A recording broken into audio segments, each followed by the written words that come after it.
everybody, and welcome back to Always Right. Hello, yes, I love the excitement. My name's Chris Thomas, Larissa's back, and this time we have Terry. You can find her on TikTok with the handle at AwesomeSweetTea, and she has great content. She's a constitutionalist, super informative, and she'll be launching her own podcast shortly. And so we'd love to give everybody a tease of what we're going to be doing here. So tonight we have some really cool stuff. First off, we're going to be talking about Jill Scott and her atrocious anti-American national anthem, which I'm sure some of you have probably seen. We're going to be dispelling some SCOTUS myths and some ignorant leftist claims that have been going on about the court recently. And, of course, we're going to dish on the TikTok chaos and gobbledygook that we hear every single day on there. So I'm excited to get started. And we hope you enjoy the show. Speaking of shows, and it was quite a show, I'd love to start with this Jill Scott nonsense. First of all, I don't even know who Jill Scott is. Before this, I didn't. Is she a nobody? No. Oh, then I guess I'm just out of the loop. I think she's won some major awards. Not like a, leg lamp, but actual major awards. So, that's embarrassing. And she was in Nationwide commercials. Maybe I just haven't. She was in some Nationwide commercials. She's an actress, and I actually was a pretty big fan of hers. I think she has a gorgeous voice. So, yeah. But yeah, no, she's well known. Yeah. Maybe I should cut out the part where I said that I didn't know her, because that's very embarrassing if she's famous. Or yeah, I'll leave it in for comedic value, and people can laugh at me. So that's okay, actually. They're already laughing at you, buddy. Don't help them. So am I the only one though? Am I the only one though? Before I play this thing, that thought she actually sounded bad vocally in this performance. I gotta tell you, she actually has a beautiful voice, and I was shocked. I didn't think I was surprised. So I thought she sounded really pitchy. Yeah, I'm a singer, so I'm a snob with this stuff. But I felt she was flat a lot, and it was not good. Okay, so so we agree on that. See, no, I said one thing correct not at all. so far. Mm-hmm. So I'm gonna play the clip, and everybody make a lot of exaggerated faces for the camera while I play the clip. 51 now, by the way.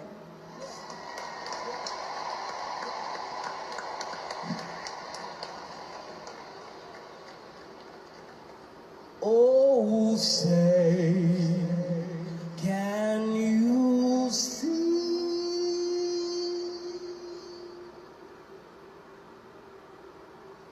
by the blood in the streets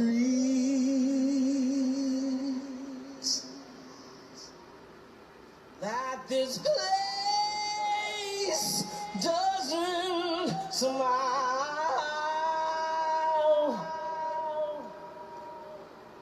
on you, colored child,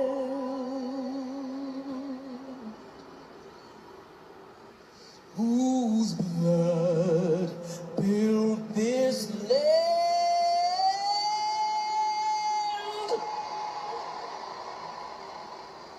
with sweat and their hands.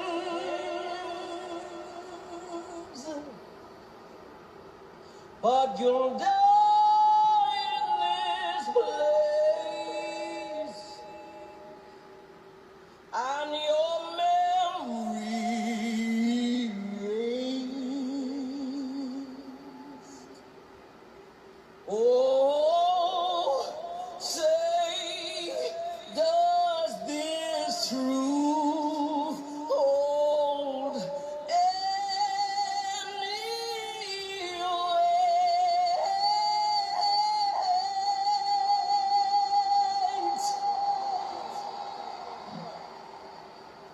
This is not the land of the free,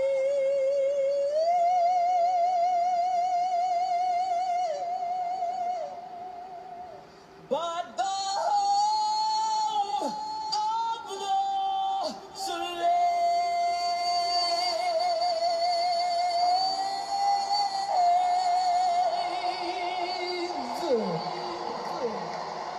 Thoughts? I don't I don't even know where to start with that. I Same, really same. and whenever I hear, and look, black people did help build America. Slaves did help build the South, and free slaves helped Absolutely. rebuild the South. But first of all, this country had 50,000 free black people when the Constitution was ratified.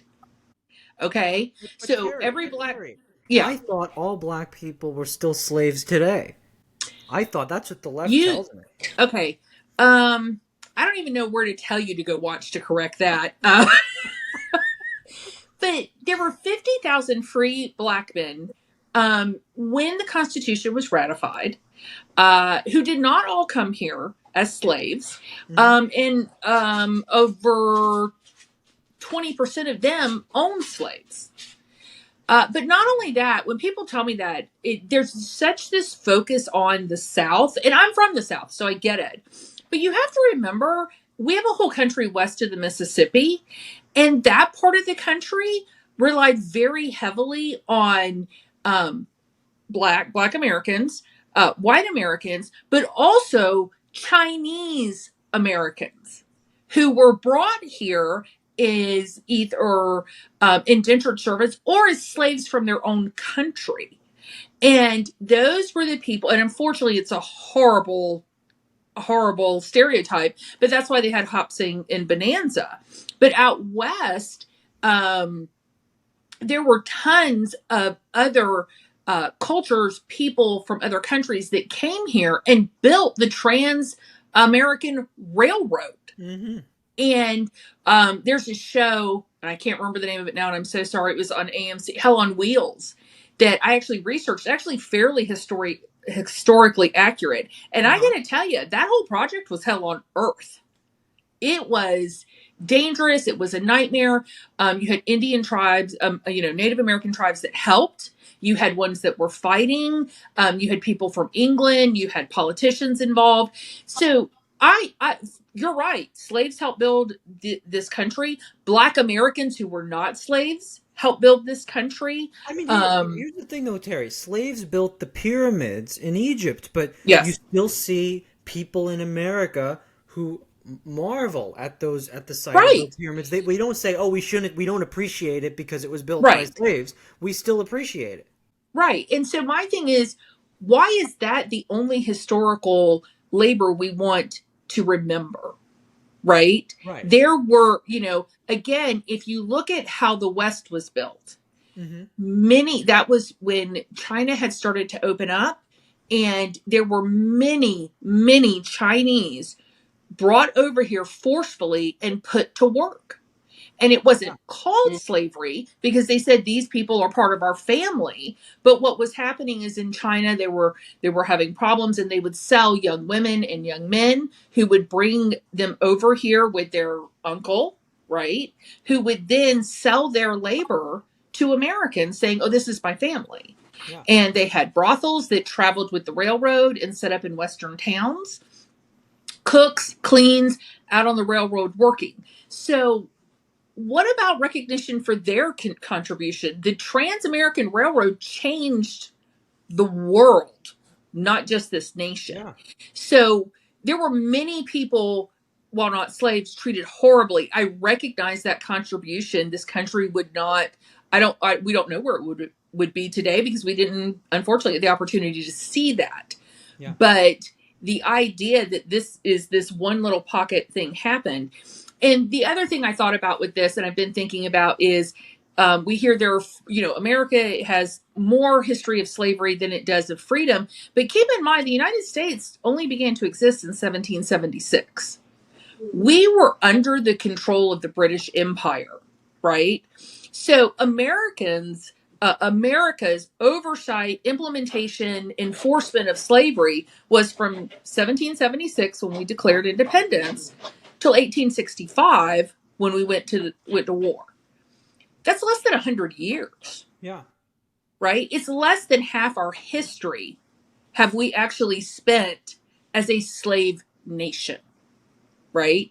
So this idea We were not, we look at it, we were always American. No, we weren't. We were British subjects under the crown. Yeah, And absolutely. Britain allowed slaves. Britain started this, and Britain banished slavery as well. But this idea that America was in love with slavery and held on to it took us less than 100 years to go, this is not right, and we're willing to fight for it. Yeah. So, I feel like there is, and the last point I'll make with this, because I'm taking up all your time, is my frustration that I get when people talk about slavery, but then you bring up the political parties associated with it, and that doesn't matter. Look, either all of history and the whole picture matters, or it doesn't. Right? You cannot say, let's talk about slavery. Oh, but we don't want to talk about who wanted it and who filibustered against laws and who divided a nation to get it and who Yeah. fought against it. You can't do that. Okay? Absolutely not. Because history is not in a bubble, right? I cannot take one thing and go, okay, that's it. No. Either if we're going to talk about it, then let's talk about it. Let's talk about who supported it. Let's talk about who wanted it. Let's talk about what happened to the people who tried to fight against it after the Civil War. Or let's not talk about it. But you don't get to pull it up and blame people today while not holding the people who did it accountable. 100% true. Exactly. So that's my take on it. My take, and I think this brought up, this is something that I think about, and I have been thinking about a lot, especially as we see how crazy these people get on TikTok reacting to things, is I think there's a common, and I'm going to be a little critical of the right in what I'm about to say too. Mm-hmm. I think, the left has the narrative that words, are murderous and words are violent and all this stuff. And then I think the right, because the left takes such a squeamish, easily offended snowflake position on words, the right takes the position of words don't mean anything and that words don't hurt and that words words matter. Words matter. And I think if you're a young minority watching Jill Scott do that, you are going to have a bleak outlook on life. Yep. Because of that, and you will be less likely to succeed because you will believe that you can't and that this country is out to get you and this country hates you. And no matter what you're seeing around you, if that narrative is fed, even if it's only through words, that's going to have a huge impact on your psyche as a young person. I think as adults, we can look at that and we can say, hey, that's not reality. That's not really how it is today. But if you're a young developing mind, that's your worldview being shaped by that. Words incredibly damaging. Yes, words matter. Words matter. I think truth matters. The definition of those truths matter. Exactly. So you can't just say there's a genocide when there's not. Right? Exactly. Yeah. I mean, and she's won a Grammy. She's won other awards. She's a talented woman. But I also wonder why a multimillionaire who's very wealthy and successful is up here singing about not having that she lives in an oppressed country. Well, it reminds me of the View. We had The View with Tim Scott. Triggered. I'm triggered. Well, no, I was just saying the exchange with Tim Scott, where they're saying, well, we're love Tim Scott. We're the exceptions. We only made it because, by luck. We almost didn't make it. It's like the whole panel's a minority, and that's great. I don't think that's a bad thing. I think what they say is crap. Yeah, we shouldn't listen to it, but but it's great that they found success in life. I don't think that's a negative thing. I think that's a positive thing. And I guarantee you, if you looked at him and said, "Oh, you're successful," it's not because you're talented. It's not because you worked hard. It's not because you're smart, although that one may be true. It's not because you're attractive. It's none of those things. Right. You were just walking down the street and somebody went, "Hey, would you like to be successful?" It's so diminishing. That's interesting that you said that, because they're basically saying we're only successful because of blind luck and it has nothing to do with merit. That's essentially what they're saying about themselves, and I think you're right. Yes. If you dared say that to them, you'd be called the most racist, horrible person. The one of the few times I ever got pulled into HR was, and I work in IT, was somebody made the comment that I was there because I was a woman. And I went off the deep end. And I think it was more because I'd shut this fool down in a bunch of tech meetings. But I was like, how dare you? Because it diminished the hard work that I had done and today we take that for granted, but there were not, when I got into IT and started wanting to do those things, there weren't a ton of women in that. And so I had a few mentors, but I was like, how dare you take away from the work that I have done, the knowledge I have taught myself, the effort that I have made, the hours I've put in, to tell me that simply because I'm a female, a biological female, that's why I'm here. Thank you for specifying, by the way. Yeah, I don't want you guys to be confused. I did not want you to be confused. I know it's easy to do. I thought the term was bleeder and chest That, feeder. I yes. thought you so the term is Birthing woman. person. Birthing. Right. This Well, woman. I haven't given birth, so, but I could have. So, birthing person, uterus carrier, I have you to know, write this down for myself. I just yes, any of those, yeah, any of those things. Milk cow for children, yeah, whatever. So this is, I think, this is a perfect segue. You should come on more often. Whenever you invite me. This is a perfect segue into affirmative action, because I think we're kind of going on that route right now. I actually think, before we get into the legal stuff, because we talked about kind of just the news last week, the on a high level, but one of the things I mentioned last week was, I think this is going to be a great thing for African Americans and minorities, because now anybody who's accepted into college from now on, there will be no doubt in anybody's mind that they earned their way there. There will be none of that shadow of a doubt. Maybe you got in because of affirmative action, and I think that's going to empower Black people to live the rest of their lives and their careers on their merit. Because I think even the people who get in because of affirmative action, they're not told by the university, hey, you got in, but you wouldn't have except for affirmative action. They're not told that. Well, here's the best part. You have a bunch of, and I consider this I consider it a fairly racist joke. I mean, it is, and it's inappropriate, is whenever someone who is not white at work messes up, people, not me, but I've heard people say, oh, affirmative action hire, which I think is disgusting, because everybody makes mistakes. Yeah. That's gone. Nobody can say that now, right? Right. So you have taken away people who have that idea, who think that in their hearts and minds. That's gone. You can't say that anymore. But I thought we're all racist on this call. Yeah. Well, all of them. Any of the ist, I am all of. You can just put an asterisk and you can put an ist after it, and that's me, right? Just all of, just ist, asterisk, and ist. That's me. Whatever you want, and you can also do asterisk and phobe. I'm just glad you're talking to me, even though I'm Asian. I thought it's hard. I'm gonna have to go wash my eyes with bleach. I thought you'd come on and say, nobody's gonna see this, right?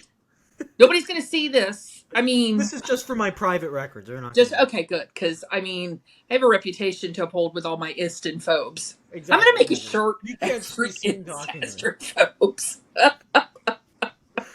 But I think, I think this is great though. I think you're totally spot on, and I wanted to, because you're just so everybody here knows, Terry's new podcast, which hasn't launched yet, but I'll be promoting the hell out of it on here. Is going to be called. Can I say what it's going to be? Called? Yeah. Okay, it's going to be called DISPELLED, and we're going to be, or not weird. See, I'm so presumptuous. Maybe you're going to be on. You're going to be on. I got to make fun. I need a sidekick to make fun of. So no, I love it. So Terry's going to be dispelling kind of the revisionist history of the left and how they've contorted things throughout. Oh no, I'm sorry. I'm rating witches' spells. Like, I have a book of magic, okay. I had the wrong and I'm going to be casting spells, and then I'm going to be like, this one doesn't work, so dis this spell. Oh, you're totally. Okay. I had the wrong notes up. That must have been somebody else. Okay. And then after that, I'm also going to go on and talk about all the myths that get out. It's gonna have a dual purpose, but one of the things, and this will be, she'll probably go into this at some point on her own show, but one of the big things that the left has brought up is the fact that military academies, or the military itself, or both? Military academies. Military academies were exempt from the affirmative action, the striking down of affirmative action, and Terry, you can go into it, but the left had this kind of weird conspiracy theory about why that might be. Yeah, so I was looking into that because I tried to not just read a headline because then I would, think there was a genocide and Republicans were marrying 12-year-olds and, all those things. So I started digging into that one. So first of all, again, the Supreme Court can only rule on what's in front of it if it's doing its job. An activist court is the ones who go, oh, you brought me this? Hey, let me rule on this as well. By the way, the sad thing is you've already said something that I think is lost to most people. The court, and I've been Yes. saying this Oh, forever, the yeah. court can only rule on what's in front of it. Exactly. In a very narrow non-activist court, and this is what's so funny when people call this an activist court, will only rule on what is in front of it. Exactly. Only. Even if it applies somewhere else, they're like, nope, I wasn't asked about that. They're like, so a good Supreme Court is like a criminal being questioned by the police. I'm only going to answer what you ask me, and I'm not going to tell you anything else. Yeah, exactly. And that's what they do. Good analogy. So, and again, keep in mind, and what people keep overlooking is there are already high level elite schools who did away with affirmative action, right? Michigan Law School, Berkeley, and I cannot remember, there's one other that did away with that. And we're like, we're not doing affirmative action anymore. Harvard were the ones clinging to it so desperately. So they went in and said, hey, this is not right. Now, one of the things that they want to bring up is, oh, there was no client. That's not true. There were a group of Asian American students who wanted this lawsuit brought because they were like, this is not right. On average, they found that Asian students had to score 267 points higher to be considered for acceptance than anybody else. I've seen something. Oh, by the way, this reminds me, before you go on, I was dealing with this one TikToker that I made a video about. I think it got reported, or maybe it didn't, but give it time. I know. They're trying to fixate on the fact that the guy who actually was in charge, who basically led the firm that was litigating this, was a white guy. And they were saying, see, well, I mean, to me, it's like, so. But first of all, I mean, to me, it was so weird that a white person trying to litigate a case to eradicate racism, which that's a good thing. That's what the left wants, right? They want white people to get. So are there no white people in the ACLU? Right. There's no white straight people in the ACLU. It's funny, they were trying to say that, like, well, they were trying to say, hey, Asians didn't want this. It's a white person. So on his scale of racism, right? Asians tolerable because they're more white than black people, and I guess Hispanics fall in the middle. I don't know how that works. So I guess it was such an inane argument, because these are the same people that said any white person not posting a black square during BLM is racist. You have to participate and you have to speak up and you have to say something. And then when somebody actually takes meaningful legal action against a racist practice, then all of a sudden it's, oh, you're so evil. How could you do that? See, I've been combating racism by going to work and treating people fairly and promoting people strictly based on their work, which has actually resulted in quite a few minorities, people who were minorities, being promoted. And I've been mentoring whoever asked me in my career, and all I have to do is just put a black square on. I don't have to go into my senior management and fight for people who deserve a promotion, but they don't want to give it to them because maybe they're younger or they're an African American or I have been doing this wrong for a long time. Yeah. Okay. Well, you could have done a lifetime of service. Yeah. By just doing that black square. That was all. And here I am treating people fairly and respecting them. That's done. I will say proudly, even back when I was a lib, I never posted a black square. You never what? I never posted a black square. I never got into that. I don't. Virtue signaling. Look at me. I always tell you. You don't have to tell people if you're pretty. You don't have to tell people if you're smart. You don't have to tell people if you're funny. And I don't think you have to tell people if you're racist. I think that what you have to do is treat people with respect. That's it. I don't understand why we're teaching. You have to respect black people, and you have to respect the basic respect. Yeah, just basic respect. Respect people until they give you a reason not to. Well, and even then, you don't have to scream and spit in their face. You can just say, hey, you're not the kind of person, you're not the energy, you're not the person. This is not what I want in my life. I tend to, and this is true, surround myself with people who have what I want so they can teach me or maintain where I am and want to move up, because they're going to push me to be a better me. So if Yeah. you're wanting to tear anybody down for any reason, you can skedaddle, because I'm not interested in that. And negativity of any kind is like a virus or a cancer. And once you take one little piece of it, it spreads to every part of your life. So respect the people who deserve it, and the ones who don't, just don't have anything to do with them. That's Well, I mean, it. interestingly, I actually removed, people will be shocked to hear this. I actually deleted a few comments on one of my recent TikToks where it was one of the things where I was saying that, like, being called transphobic isn't an insult anymore. And there were actually some pretty ugly comments that came from the Mm-hmm. right about trans people, and I actually felt that some of them crossed a line in a way Yep. that I didn't like, so I did want to delete them.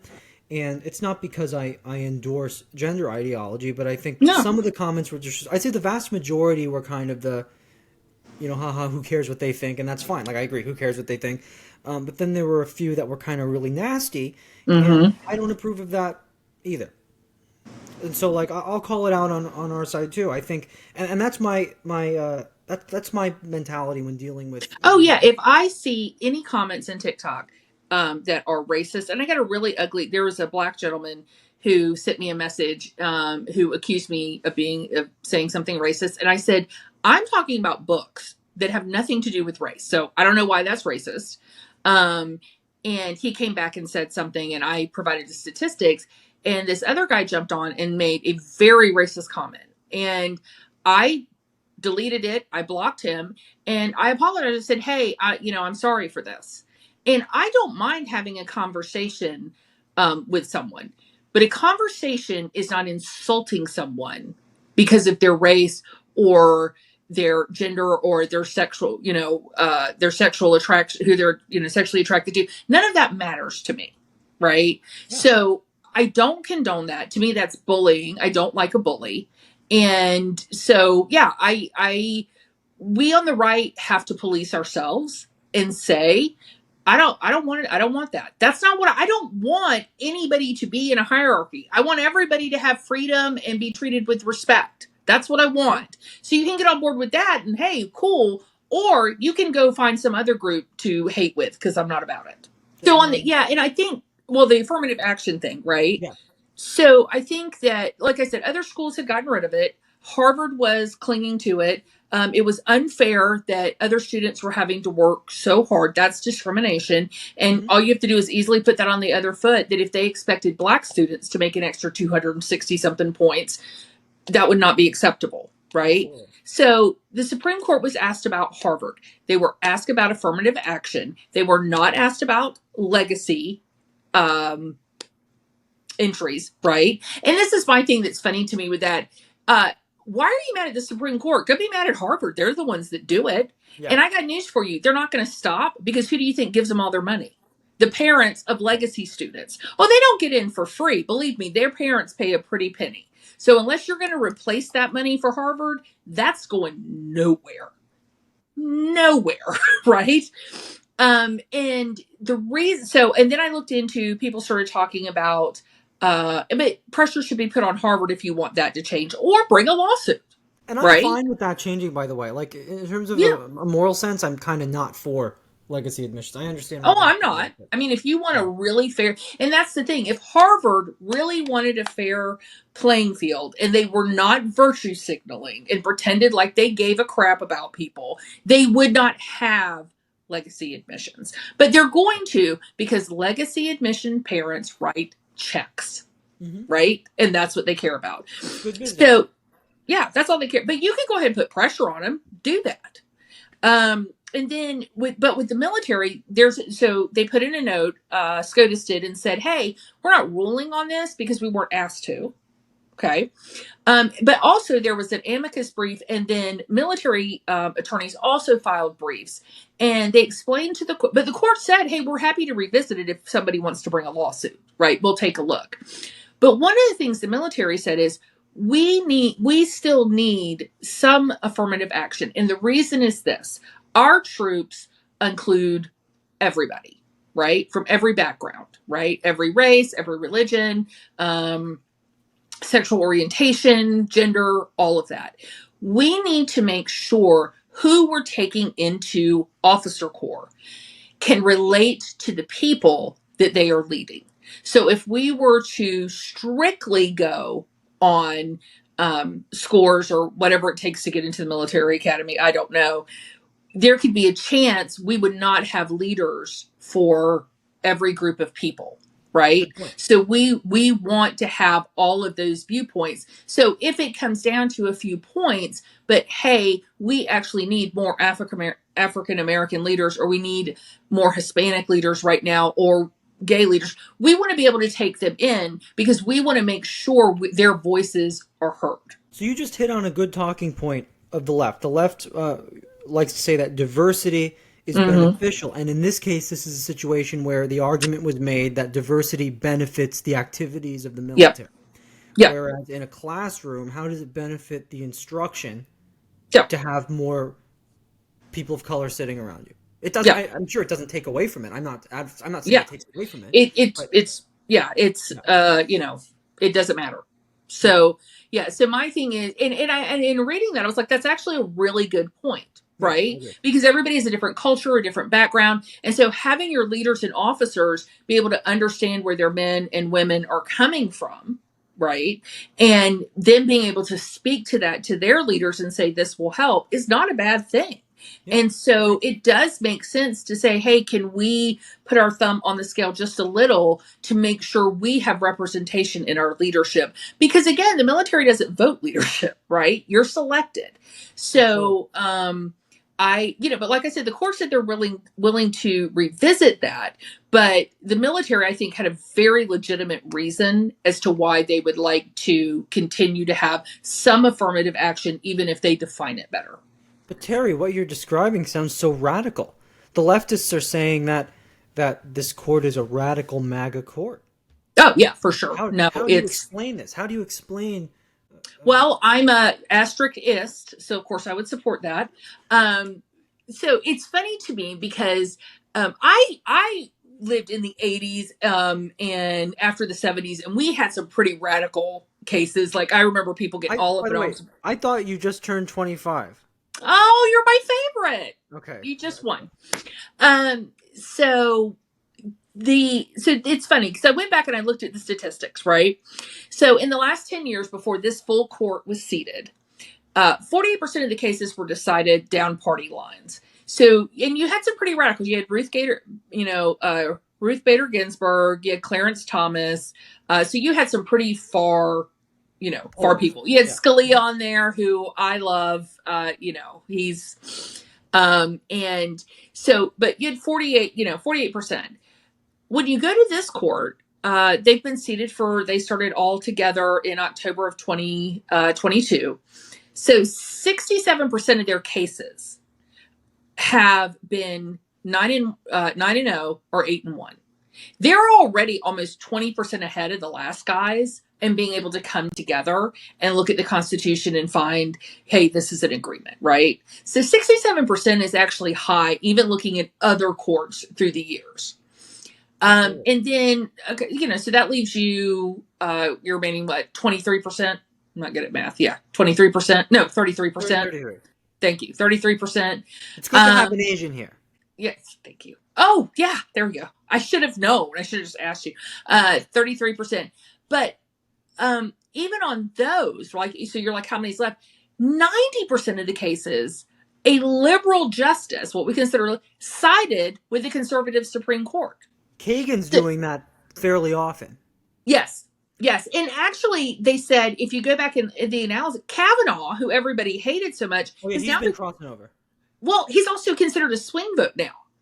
They said if you actually look at the analysis and how we categorize judges, he's a swing vote. He wouldn't even be considered a conservative judge anymore. It's interesting. I was looking at the ideology scores. There are a few organizations that do this, and they have Roberts kind of in the center, and then Kavanaugh, and even Coney Barrett is only slightly to the right axis of Kavanaugh. Yeah, so you have kind of three that are kind of right of center, but not really solid conservative. Right. And so they, 90% of cases, you've got one liberal going, yeah, they've got it. Let's go over here. So to me, okay, so 90% of cases are not, that leaves 10% down party lines. This is a huge improvement over what we had, right? How is this a conservative, strict conservative court when 90% of the time, at least one liberal is like, yeah, I got to give you this one. Yeah, This they're is, right. they're Yeah. right. They're right and they're right. And so I'm like, what are you talking about? It's not a conservative court. You're out of your minds with this nonsense. And so the idea that this has gone off the rails, and it's just I'm astounded at the emotional response. And I listened to the responses of the judges who didn't agree with the party line cases, and nobody gave me any constitutional law that said you should do these things. It just didn't feel right. But law is not based on feelings. Our laws are based on the Constitution. And if you don't like them, you shouldn't burn down cities and throw a fit. You should add a constitutional amendment to change it. Right? So this is not a radical court by any means in this country. I actually feel pretty good about it, in that it's really aligning to the Constitution and bringing things to fairness. They've made decisions I didn't agree with, but I understood their logic in aligning it to our Constitution. Well, one of the But interesting things is, statistically, you can't back that up. totally, and one of the interesting things is I know there's the one case they heard about the independent state legislature theory, which the liberals are freaking out because they thought now probably in a textualist interpretation that might have gone the way the liberals were fearing it was going to go. But I think a good constitutionalist will look at things with an originalist lens rather than textualist. Yep. And I think they probably actually made I have to read the opinion. I didn't read the whole thing, but I think they probably made the correct call on an originalist interpretation. And I don't even get, I think you hear leftists scoff about originalism, and I don't see it. To me, that's the common sense interpretation. Sure it is. That's what's the intent? That's it. And any document you read, any ancient text that you read, whether it's the Bible, the Quran, and again, Constitution's not ancient, but it's older. You have to look at the intent of the person who wrote it. Who were they? How did they see their world? How did they understand it? So what did they mean? Right? Well, here's the thing. Even if you want to talk in a language that a liberal will understand, you talk about art, music, and literature, right? Which they love the arts. You're never debating in those discussions something that's separate from what the artist intended. You're always talking about what the message the artist was trying to convey. You're talking about artist's intent. Exactly. And I think the thing that's funny to is the Constitution is old and we need to rewrite it. You can change it. It's called an amendment. That's what I don't. Everybody the go-to is throw it out. You don't have to throw it out. You can change it. That's what amendments are for. The thing is, if you threw out the Constitution, Mm-hmm. Jill Scott would not be able to change the lyrics of the national anthem and not get thrown in jail. Exactly. It's the Constitution that prevents that from happening. It's funny to me because that would be treason somewhere else. Yes. Oh, for sure. I've traveled all over the world. I even spent a summer in communist China, and really? Yes, and it is astounding to me how, as Americans, it is an anathema to most Americans that the level of freedom we have, right? They cannot even begin to understand what it's like to go to a country where, like, I went to communist China, but I also spent a summer in Papua New Guinea in the jungle. Oh, wow. And doing volunteer work. And we would go to different villages to do medicine and provide canned goods and cannabis, because sometimes, this was very fourth world. This was we're in a vine, living in a hut, and one of the things is women were not allowed to talk to the men. Like if we wanted to trade, because they wouldn't, they wanted to trade. They don't want to take things, the nationals there. But they would not barter with women. We had to have a man with us to speak on our behalf. And if we were not married, it was, why are we out? And they weren't hostile, other than they repeatedly told me how ugly I was with my straight hair and disgusting pale skin. But, and I was too tall. The average height there for a man is 5'3". I'm 5'8". So I was this horribly hideous pale blonde giant, which is fine. But yeah, they would, they would always ask, is she your wife? She's hideous. How many boars did you get to marry her? I was like, say 20. But they would not speak to it. And that was such, like, I remember the first time that happened, I was like, wait, what? Like, it was so, and I just went with it, right? That's not my culture. That's not my place. So, we just adapted and had a gentleman with us. But the idea that by the way, leftists watching this, respect people's cultures. Oh, yeah, no, I didn't be like, I'm an American and I'm a feminist and you have to talk to me and I'm going to march around. No, I was just like, okay. And I had a friend, I was like, I think his name was Mike. I don't remember, Philip, somebody. I was like, hey, can you come over? And he came over and our translator bartered and we were able to provide the medical supplies that village needed. And we just did that at if I go anywhere, I'm always going to respect that culture. But yeah, in China, we were not allowed to be, now this was years ago, but we were not allowed to be anywhere without a government guide at all. Wow. We always had to be with our guide. He picked us up on the bus in the morning at the hotel. We went on a government scheduled tour. We had to stay in that tour, and we were dropped off at the hotel that night.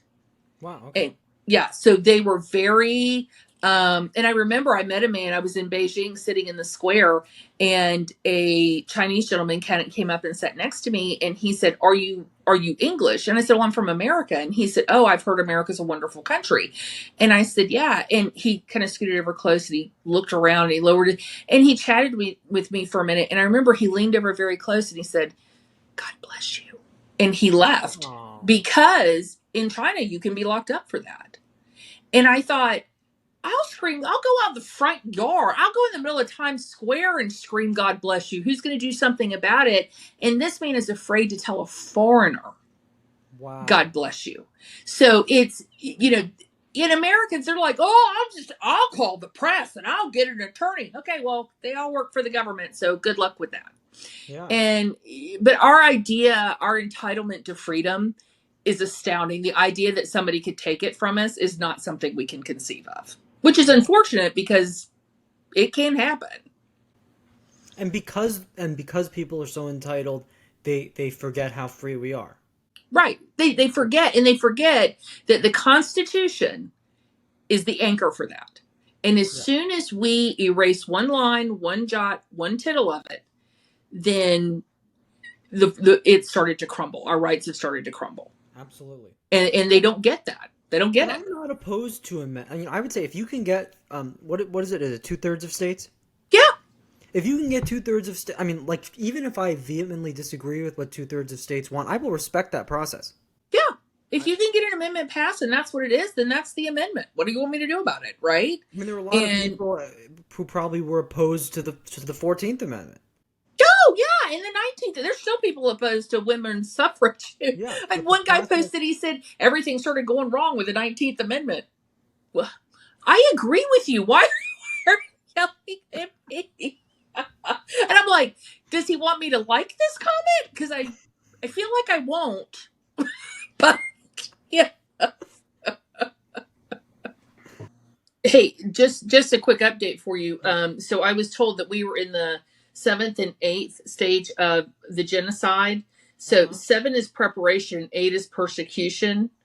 So I'm guessing preparation is putting up all the flags and persecution is all the parades for Pride Month.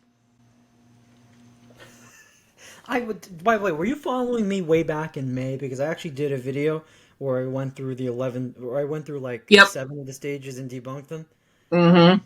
So they say they're on what stage? 8? 7 and 8, preparation and persecution. You know what? Maybe we've got this wrong. Maybe the genocide isn't of them. Maybe it's of us. That's what I remember that guy, Dr. Blitz, made that one video saying that I was saying there was genocide, and at that point I was like, no, that's not what I was saying. Maybe my position's changed, and I am saying that. Yeah, maybe it's us though. Maybe we're the ones. Hey, why am I going? Do you want to go to camp, little girl? No, I do not. If they start advertising a summer camp for conservatives, don't go. So believe it or not, we've actually come to the end of the show. I know it's very, very sad, and it seems like Sad for you, yeah. It's sad for me because now I have to just go be. I was gonna say I have to go be an oppressed Asian for the next week until next time, Yeah. but I forgot. Now I'm a white supremacist. So Yeah, exactly. Join the club. Your hood and card is in the mail. I checked. Right. So anyway, yeah. So we've reached the end of the show. Unfortunately, Larissa was having some technical difficulties, and I have to check on her and make sure she's not dead, but I don't think she is. Although maybe she is. She was getting a lot of threats. Unfortunately, Maybe she yes. is dead. We'll have to check. Yeah. But we had a great time, and I want to thank again. Oh, Terry, anytime. for coming on. We'd love to have you back. Anytime. And please keep a lookout for her podcast, which I will be promoting on here. It's going to be called Dispelled, and it's going to have some great stuff just like this on it each time. And I thank you all. I'm Chris Thomas. This is Terry, and thank you for watching All Is Right. We'll see you next time. Thanks, Chris. Take Bye. care.